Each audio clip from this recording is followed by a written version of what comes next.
পাখি দাও, কত সুন্দর পাখি উঠছে।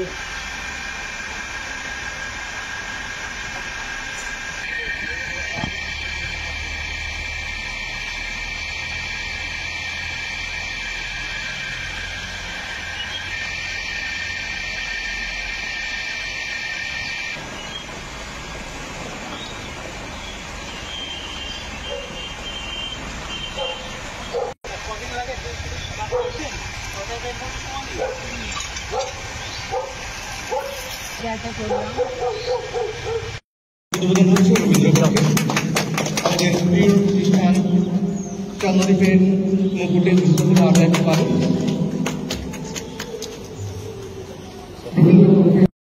আজকে আমাদের হরিহরপাড়া থানা এবং চন্দ্রদ্বীপের উদ্যোগে বেশ কিছু কর্মসূচি গ্রহণ করা হয়েছিল। আমরা আমাদের মধ্যে পেয়েছিলাম মাননীয় এসপি সাহেবকে, মাননীয় এমপি সাহেব, এমএলএ সাহেব এবং অন্যান্য অতিথি অভ্যাগত যারা ছিলেন তারা আজকে এসেছিলেন।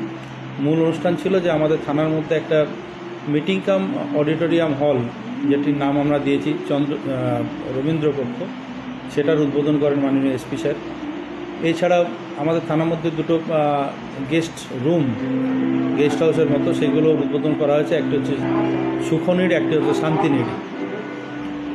আমাদের ভাবনা একটাই যে হরিহরপাড়া পুলিশ স্টেশন আপনারা জানেন অত্যন্ত ইউনিক পুলিশ স্টেশন। সারা ভারতবর্ষ জুড়ে এর নিদর্শন পাওয়া মুশকিল যে 7 একর জমির উপর এত বড় এরিয়া জুড়ে একটা পুলিশ স্টেশন, এবং যেটা বিল্ডিং রয়েছে থানা বিল্ডিং, সেটা আপনারা জানেন যে হেরিটেজ বিল্ডিং।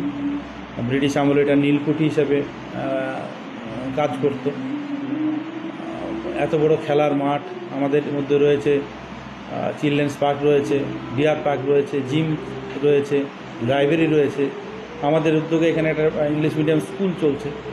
তো এত সব কর্মকাণ্ড এই থানা জুড়ে চলছে। আমরা ভাবছি যে এটাকে যে পুলিশ স্টেশন ট্যুরিজম দিকটা যদি আমরা এক্সপ্লোর করতে পারি, সেই ভাবনাকে মাথায় রেখে মানুষজন আসবে, থানা ভিজিট করবে, থানাতে থাকবেন তারা। তাদের অতিথিশালার জন্য আমরা দুটো রুম আজকে মোটামুটি ওপেন করালাম। মাননীয় এসপি স্যার সেগুলো উদ্বোধন করলাম। হ্যাঁ, অনুষ্ঠানে আমরা কৃতি ছাত্রছাত্রী যারা আছে মাধ্যমিক, উচ্চ মাধ্যমিক, হাই মাদ্রাসা পরীক্ষায় এখানে কৃতিত্বের স্বাক্ষর রেখেছে, তাদেরকে আমরা সম্বর্ধনা দিই।